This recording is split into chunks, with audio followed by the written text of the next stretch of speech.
주의 복음의 빛이 우리 모든 삶 가운데, 우리 가정 가운데 비치기를 간절히 축원합니다. 아멘. 오늘은 끝까지 사랑하시니라 라는 제목으로 하나님의 말씀의 은혜를 같이 나눠보고자 합니다. 어느 교회에서 부흥회를 했다고 합니다. 그래서 부흥강사 목사님이 아주 진지하게 설교를 하시던 중에 갑자기 이렇게 질문을 하셨습니다. 여러분들 중에 미워하는 사람이 하나도 없으신 분이 계시면 한번 손을 들어봐 주세요. 그러자 다들 머리를 푹 숙인 채 아무 반응이 없는 거예요. 그래서 다시 물으셨답니다. 아무도 없습니까? 미워하는 사람이 단 한 명도 없으신 분은 한번 손을 번쩍 들어봐 주세요. 그때 저 뒤에서 할아버지 한 분이 손을 이렇게 드셨다고 그래요. 목사님은 너무나 감격스러우셨어. 할아버님, 어떻게 하면 그럴 수 있는지, 어떻게 하면 미워하는 사람이 단 한 사람도 없는지 우리에게 좀 말씀 좀 해주실 수 있을까요? 그러자 할아버지가 한참을 멈먹 하시는 거예요. 그런데 이제 모든 사람들의 눈이 그 할아버지께 집중이 되어 있어요. 다들 할아버지만 이렇게 바라보고 있으니까 마지못해 할아버지가 입을 떼셨어요. 그 할아버지 나이가 많이 드셔서 힘없는 목소리로 이렇게 말씀하셨답니다. 전에는 많이 있었는데 지금은 다 죽었어. 우리가 인생을 살아가면서 미워하지 않고 살아가는 것 참 어려운 일임을 실감하게 되는 거죠. 그리고 예수님께서 우리에게 명령하신 대로 서로 사랑하며 살아가라. 이것은 마치 기적과 같은 일이라 여기게 될 것입니다. 우리는 사랑하는 것보다 미워하지 않는 것이 더 쉬운 일이라 그렇게 생각하실 거예요. 아마 이것에 대부분 동의하실 거예요. 사랑하는 것보다 미워하지 않는 것이 더 쉽다. 그런 마음들을 갖고 있다는 것이죠. 이것은 왜입니까? 미워하지 않는 것. 이것은 수동적이고 소극적인 그런 행동이죠. 그와 반면에 사랑한다는 것. 이것은 능동적이고 적극적인 그런 행동이기 때문입니다. 미워하지 않으려면 어떻게 합니까? 내 마음을 잘 관리만 하면 돼요. 미워하지 않으려면 내 마음을 잘 통제하기만 된다는 거죠. 어둠 속 깊이 있던 그 미움을 빛 가운데로 내어놓으면 된다는 거죠. 요한일서 2장 9절에 이렇게 말씀합니다. 빛 가운데 있다 하면서 그 형제를 미워하는 자는 지금까지 어둠에 있는 자요. 스스로 내가 예수님을 믿고 하나님의 자녀가 되었으니 내가 빛 가운데 있다라고 그렇게 생각하고 그렇게 말은 하지만 여전히 내 마음 안에 어떤 사람을 미워하는 그 미움이 있다면 그 사람은 여전히 어둠에 있는 사람이다. 그렇게 말씀하고 있는 거죠. 그러나 우리 안에 있는 이 미움을 예수님의 십자가 아래 내어 드리면 되는 거예요. 이 미움이 어둠에 속한 악한 죄임을 알고 그 미움을 예수님의 십자가 아래로 내려놓고 그 미움을 버리면 되는 거예요. 하지만 우리가 사랑한다는 것은 어떻습니까? 이 사랑은 보다 능동적이고 적극적인 행동이 따라야 된다는 거예요. 미움은 상대방을 향한 불신, 상대방을 향한 그 저기가 사라지면 미워하는 마음은 해결받는 것이죠. 그러나 사랑은 어떻습니까? 사랑은 상대방을 향한 호의와 친절이 행동으로 드러나야 진정한 사랑이기 때문입니다. 사랑은 마음으로만 간직할 수 있는 그것이 아니라는 거예요. 마음으로 간직할 수 없는 그 이상이 바로 사랑이라는 거죠. 우리는 마음으로 사랑을 품을 수 있습니다. 사랑도 감정이고 미움도 감정이죠. 그러니 사랑도 내 감정으로 품고 미움도 내 감정으로 먼저 품게 되는 거예요. 그런데 사랑의 마음을 내 마음에 품게 되면 반드시 그 사랑의 결과는 밖으로 드러나게 된다는 거예요. 밖으로 드러나지 않는 사랑, 그 사랑은 거짓 사랑이고 가짜 사랑일 수밖에 없는 거죠. 나는 당신을 사랑합니다. 그렇게 고백해요. 이렇게 고백을 듣는 것 참으로 황홀한 일이죠.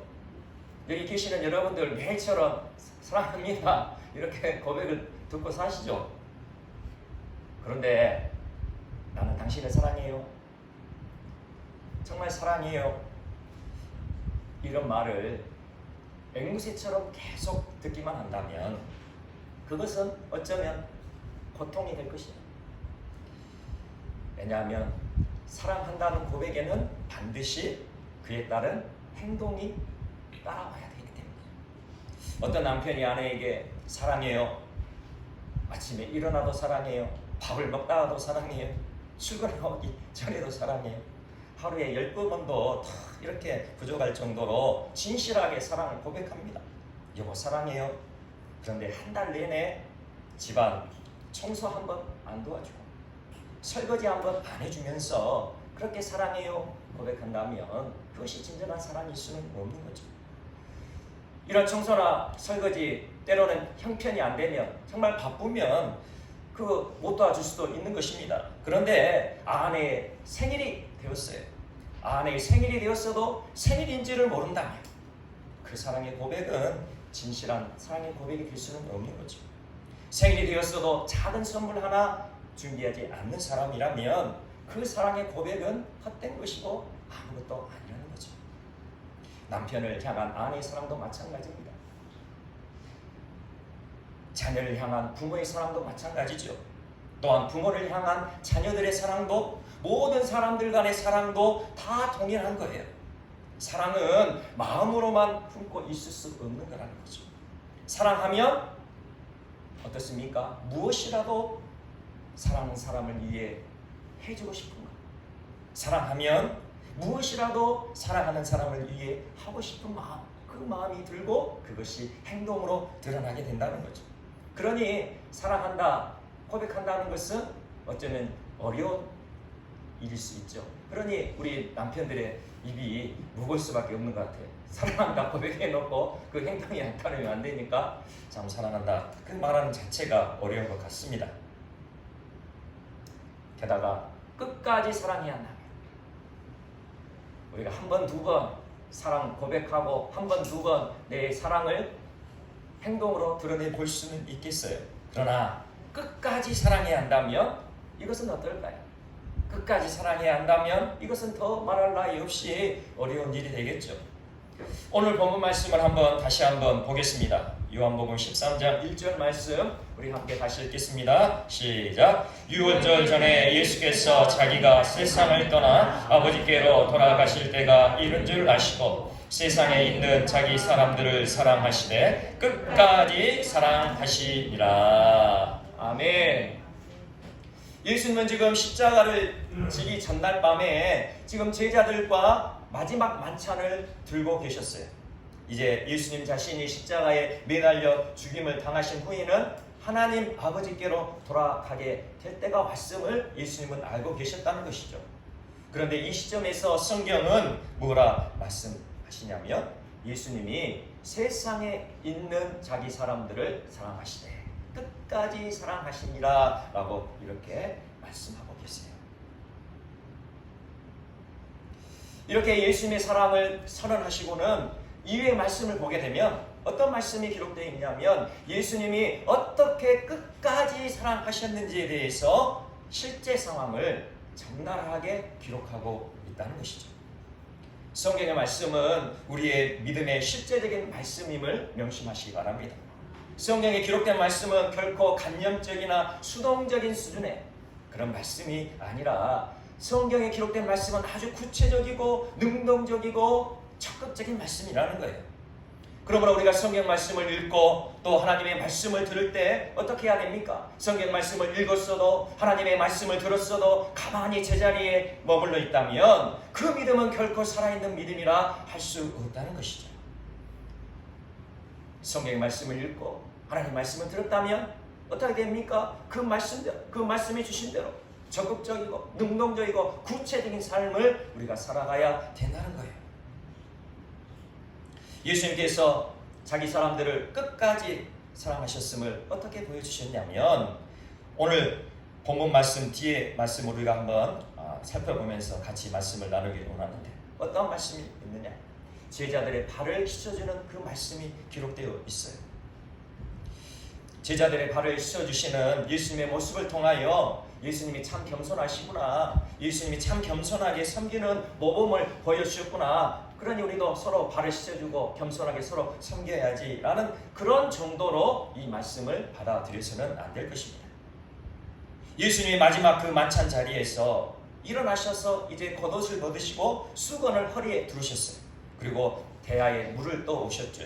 그리고 제자들을 앉히시고 한 사람 한 사람 그 발을 씻어주시고 그리고는 그 발을 수건으로 닦아주시는 거예요.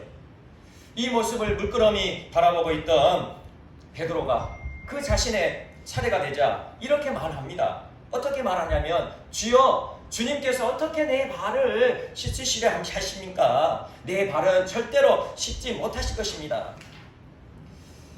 베드로는 그 자신의 발을 예수님께서 절대로 씻어서는 안 된다, 그렇게 강하게 거부하는 말을 하였다는 거예요.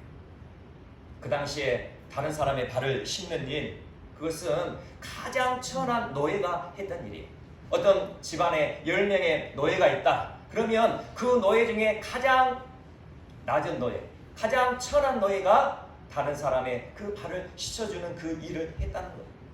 일반적인 노예도 하지 않는 가장 천한 일을 하나님의 아들이신 만왕의 왕이신 예수님이 하고 계시니 베드로 입장에서는 이것은 도저히 해서는 안 된 일이다, 그렇게 생각된 것이죠.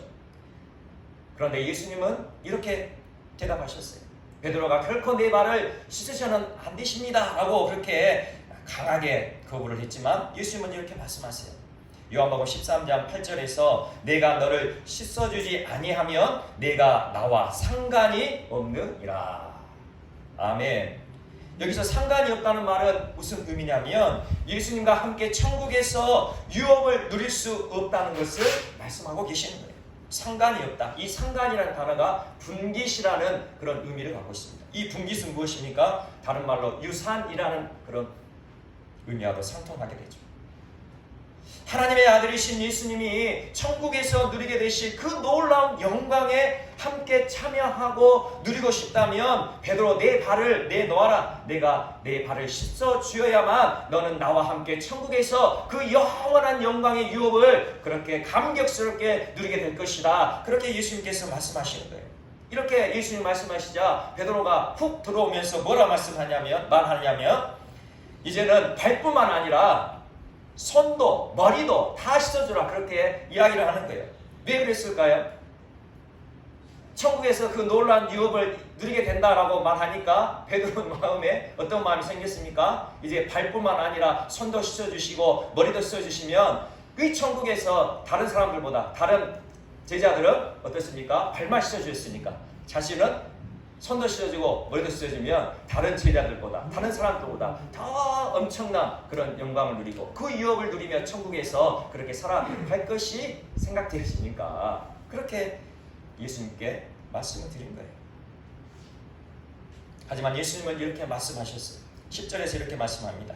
이미 목욕한 자는 발밖에 씻을 필요가 없느니라. 온몸이 깨끗하니라. 너희가 깨끗하나 다는 아니니라. 이렇게 말씀하시죠. 예수님을 믿고 따르는 제자들, 이미 하나님의 자녀가 된 것이죠. 이미 하나님의 자녀가 되었으니 목욕을 하여서 온몸이 다 깨끗하여진 것과 마찬가지라, 그렇게 예수님께서 말씀하셨어요. 그러시면서 그 뒤에 무엇이라 말씀하시냐면 11절에 이렇게 말씀합니다.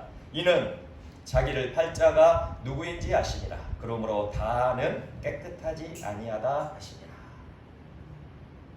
예수님은 제자들의 발을 씻어주시면서 그 제자들 중에 한 사람인 가룟 유다, 그 가룟 유다가 자신을 팔자임을 알고 계셨다는 거예요. 그런데 베드로나 다른 제자들은 어떠했습니까? 그것을 전혀 알 도리가 없죠. 지금 가룟 유다만 그 예수님을 팔아 자신의 이익을 챙기려는 그 마음을 품고 있었으니 다른 제자들은 알 도리가 없었지만 하나님이신 예수님, 만왕의 왕이신 예수님은 이 가룟 유다의 마음 알고 계셨다는 거예요. 여기서 우리는 예수님이 지금 제자들의 발을 씻어주시는 이 궁극적 이유가 바로 가룟 유다 때문에 지금 발을 씻어주고 계시다는 것을 알아야 합니다. 예수님은 자신이 가진 것을 다해 가룟 유다를 사랑하셨어요. 내가 가진 모든 것을 다 바쳐 사랑하였습니다. 그런데 그렇게 사랑했던 상대방이 일순간 나를 배반한다면, 그것도 나를 죽이려고 한다는 것을 알게 된다면 마음 안에 얼마나 큰 분노와 얼마나 큰 미움이 자리 잡게 될까요? 그럼에도 불구하고 지금 예수님은 자신을 팔아서 이익을 남기고 자신의 이익을 챙기려는 가룟 유다의 발을 씻고 계시다는 거예요. 발을 닦아주고 계시다는 거예요.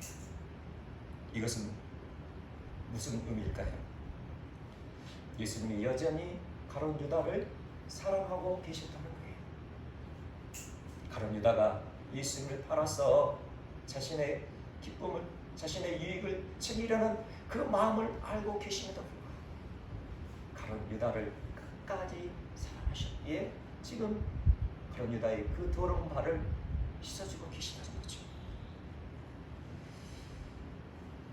가룟 유다의 그 냄새나는 발을 씻으시면서, 가룟 유다야, 너도 천국에서 나와 함께 그 놀라운 영광의 유업을 누렸으면 정말 좋겠구나. 지금이라도 너 마음 안에 있는 그 탐욕을 버리고 이제 빛 가운데로 나오려구나.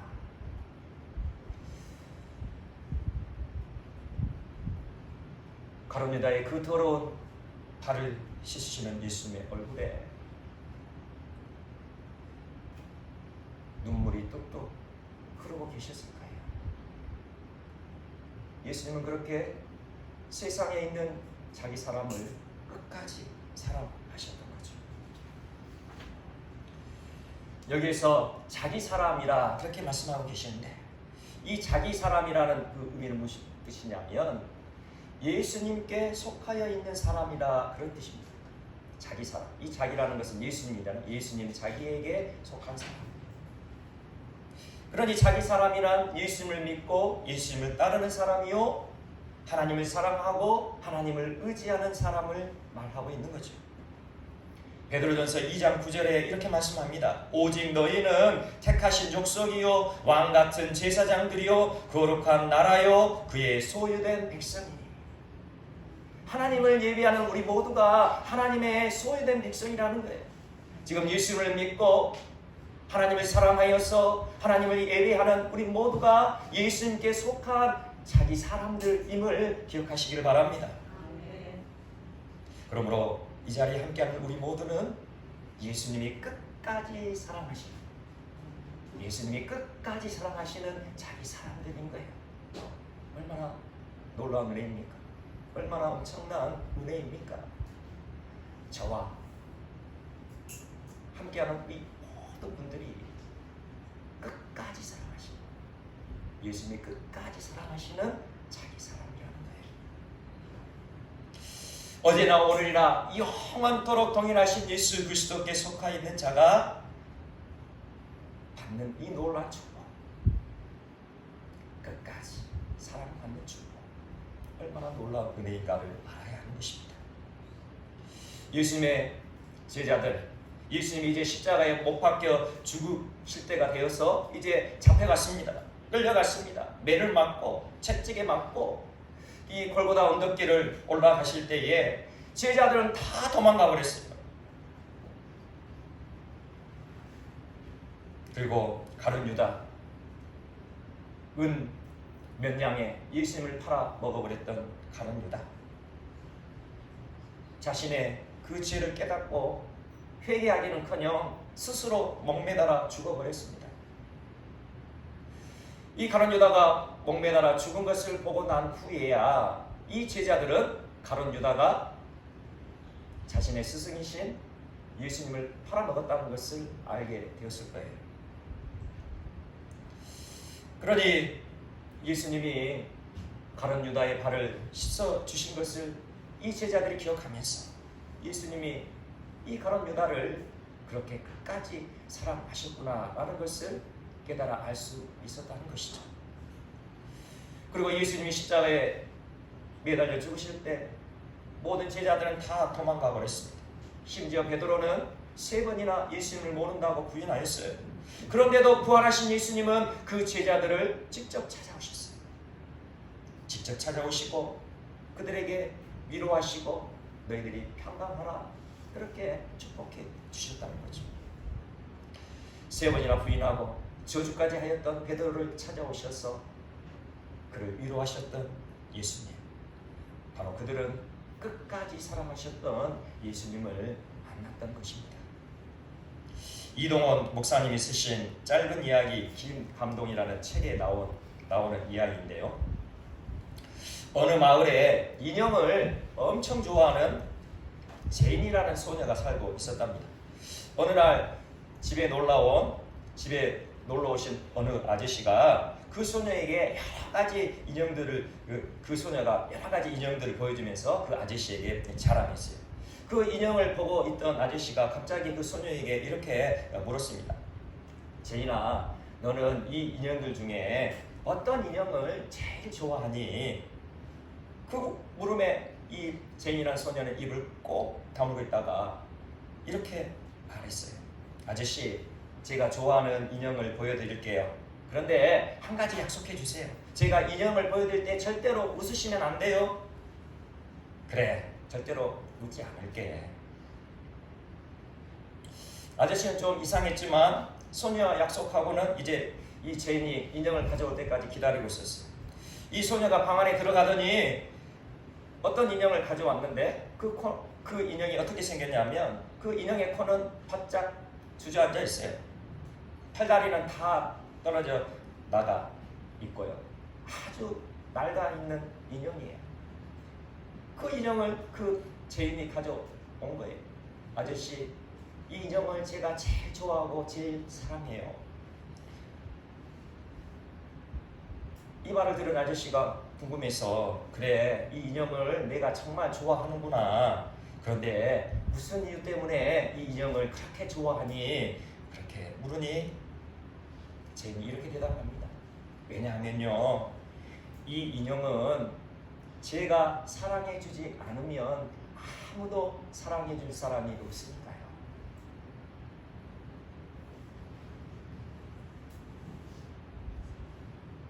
이 인형은 제인이라는 그 어린 소녀가 사랑해주지 않으면 아무도 사랑해줄 사람이 없으니까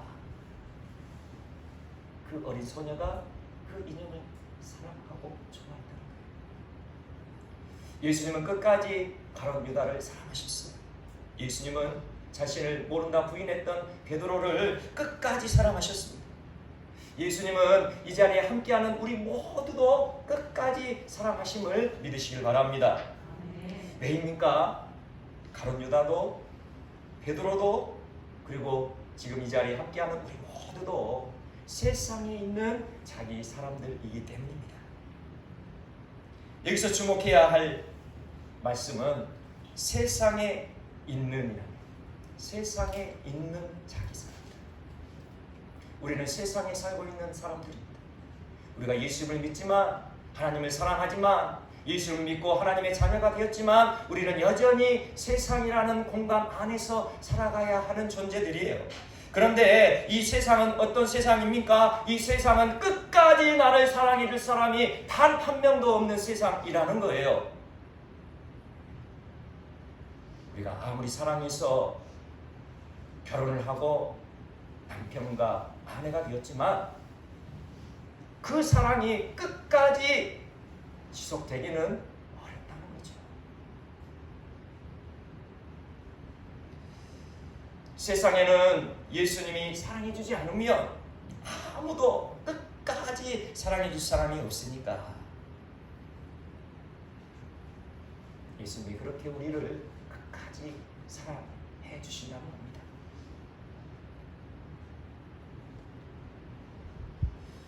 예수님이 이렇게 우리를 끝까지 사랑해 주시니 끝까지 사랑하는 그 사랑을 받은 우리가 이제 다른 사람을 끝까지 사랑할 수 있는 거예요. 우리 인간의 마음으로는, 우리 인간의 본성으로는 이 세상을 살아가는 어떤 사람이라도 끝까지 사랑할 수 있는 사람은 없어요. 순간순간 우리의 마음은 바뀝니다. 순간순간 우리의 사랑은 변질돼요. 요한복음 13장 14절에서 15절입니다. 내가 주와 또는 선생이 되어 너희 발을 씻었으니 너희도 서로 발을 씻어주는 것이 옳으니라. 내가 너희에게 행한 것 같이 너희도 행하게 하려 하여 본을 보였노라. 아멘. 세상에 있는 자기 사람들을 끝까지 사랑하신 예수님이 우리를 그렇게 사랑하셨으니 이제 우리도 예수님의 그 사랑을 받은 우리도 예수님으로 인하여 다른 사람을 끝까지 사랑하여야 된다는 거예요. 그것은 내가 하는 것이 아니죠. 내가 할 수 있는 그런 범위의 일이 아니에요. 오직 내 안에 오신 예수님으로 가능한 것입니다. 끝까지 나를 사랑하신 예수님이 내 안에 오셨으니 내 안에 오신 예수님으로 우리는 다른 사람을 끝까지 사랑할 수 있는 거예요. 내가 사랑한다고 고백하는 우리 남편도 아내도 우리 부모님도 우리 자녀들도 우리 친구들도 그리고 이웃들도 바로 내 안에 오신 예수님으로 끝까지 사랑할 수 있다는 거죠. 세상은 할 수 없는 사랑, 그 사랑을 바로 예수님을 따르고 예수님과 함께 살아가는 우리가 할 수 있다는 겁니다.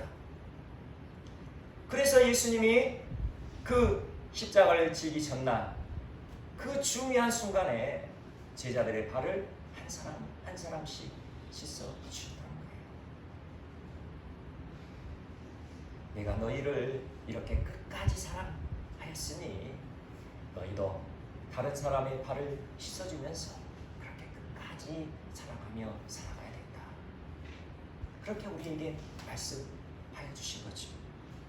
이제 나는 죽고 내 안에 오신 예수님으로 살아가는 우리 모두는 그렇게 끝까지 사랑하며 살아가게 된 것입니다. 그렇게 살아가는 우리 모두가 되시기를 간절히 축원합니다. 아멘. 우리 함께 찬양하고 기도하겠습니다.